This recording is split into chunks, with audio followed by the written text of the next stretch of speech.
Good morning everyone. Today we are going to ending of the chapter 4 of map of class 6 geography subject. In last classes we learned or discussed about the map, types of map, component of maps. In here we see the some important points which are found in maps such as colors. Colors are important symbol used in physical map. Each color has a specific meaning that has, like other conventional symbols, been agreed upon internationally. For example, in physical map, shades of green are used to represent low-lying land, such as plains.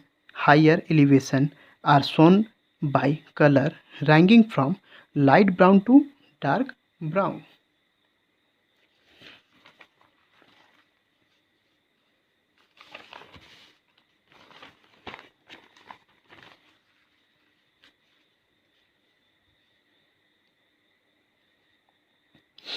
K or legends.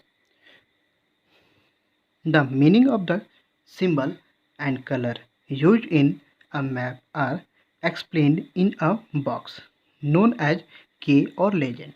They are required in physical, political, and thematic maps. Sketch. A sketch is a rough guide to any place.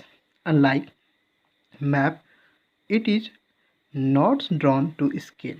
A sketch may use symbols and colors outside the conventional one. Plan. A plan is a detailed and accurate drawing of a very small area on a large scale. Plans are always drawn to scale. They give a lot of information about a specific area.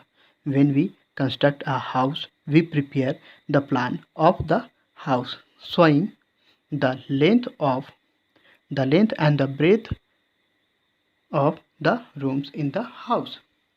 Mapping and technology. Mapping, since its earliest form from thousands of years ago, has always served to represent the features of the world we live in.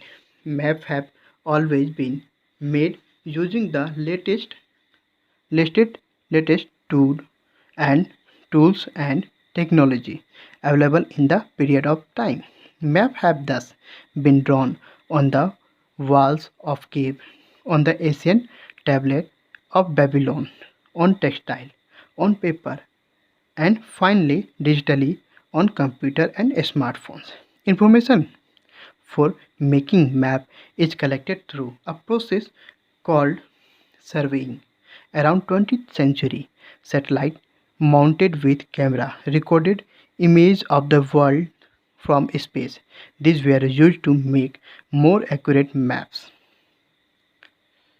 जैसे कि आज हम अंतिम topic को deal करने जा रहे हैं चैप्टर 4 का मैप के, जिससे पहले हम लोगों ने मानचित्र के बारे में, उसकी भिन्नता के बारे में, उसके विभिन्न प्रकार और उसके कंपोनेंट के बारे में देखे थे। आज हम कुछ महत्वपूर्ण बिंदुओं के ऊपर में ध्यान देंगे। जैसे कि पहला होता है मानचित्र में कलर, रंग। मानचित्र में कलर और रंग का उपयोग जो है वहाँ के भू स्वरूप को दिखाने के लिए उपयोग किया जाता है। वहाँ पर वनस्पति क्षेत्र को दिखाने के लिए उपयोग किया जाता है। स्थान की ऊंचाई को दिखाने के लिए उपयोग किया जाता है। जैसे कि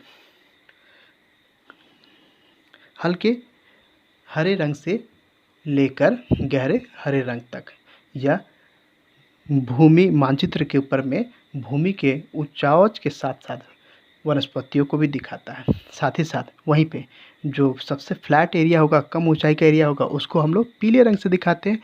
वहीं पे जो कि सबसे ऊंचाई वाला एरिया होता है उसको डार्क ब्राउन के रूप में दिखाते हैं। दूसरा का मुख्य बिंदु है के और लेजेंड। इसका साफ मतलब ये होता है कि सिंबल या कलर जो कि हम मैप में दिखा रहे होते हैं उसको एक छोटे से बॉक्स में, मानचित्र के बगल में एक छोटे से बॉक्स में दिखाया जाता है, जिसको कि हम लोग के और लेजेंड्स के नाम से जानते हैं। ये बहुत ही ज़रूरी होता है फिजिकल और पॉलिटिकल और थीमेटिक मैप में, क्योंकि उस मैप को बिना बिना इन स्केल और लेजेंड्स के सारे हम पढ़ नहीं सकेंगे। स्केच स्केच एक रफ गाइड होता है किसी भी स्थान के बारे में, जहाँ पे वहाँ पे मैप एक बनाया जाता है जो कि खास करके मापने के आधार पे या स्केल के आधार पे नहीं होता है। और स्केच जो होता है वो खास करके सिंबल और कलर को यूज करके बनाया जाता है। प्लान प्लान एक विस्तृत जानकारी देने वाला और विस्तृत और सटीक जानकारी देने वाला एक चित्रण होता है, जिसमें एक छोटे से एरिया को बड़े पैमाने पर लार्ज स्केल पे दिखाया जाता है, जिसमें कि खास करके उसमें यह दिखाया जाता है कि उसको स्केल के सहारे कि एक स्पेसिफिक एरिया में क्या क्या चीज़ें क्या क्या इन्फॉर्मेशन हो सकती हैं। जैसे कि जब कभी भी हम घर बनवाते हैं तो उसका एक मानचित्र निकल के आता है। उसमें हम कमरे के या घर के लंबाई चौड़ाई से लेकर कमरे के लंबाई चौड़ाई तक भी दिखाते हैं। मैपिंग एंड टेक्नोलॉजी मानचित्र अगर शुरुआती दिनों से देखा जाए, हज़ारों साल पहले से तब से आज तक जो मानचित्र जो बनाए जा रहे हैं उसमें विभिन्न प्रकार के विशेषताएं रही हैं। आज अगर देखा जाए इसमें तो मानचित्र जो है पुराने समय से कई तकनीकों के सहारे बनाया जाता था, आज की तकनीकों में भी परिवर्तन हो चुका है। पहले के समय में मानचित्र को जो बनाया जाता था वो गुफाओं की दीवारों के ऊपर में, टैबलेट्स के ऊपर में, बेबीलोन के जैसे टैबलेट हो गया, फिर कपड़ों के ऊपर में, कागज़ के ऊपर में, और अब अंत में आज के आधुनिक समय में हम लोग इसको डिजिटली कंप्यूटर और स्मार्टफोन पे देखते हैं। जो सूचनाएं हमें एकत्रित करके मानचित्र के ऊपर में हम दिखाते हैं या आंकड़ों को जो हम दिखाते हैं, उस विधि को, प्रोसेस को हम लोग सर्वेइंग कहते हैं। 20वीं शताब्दी के शुरुआत से ही सैटेलाइट जो हम छोड़ते हैं स्पेस स्टेशन में, वहाँ पे उसके अंदर में एक कैमरा लगा होता है। उस कैमरे के सहारे जो हम चित्र खींचकर उन सारी इन्फॉर्मेशन को हम जो है आज उपयोग में लाते हैं मानचित्र को सटीक से सटीक बनाने के लिए।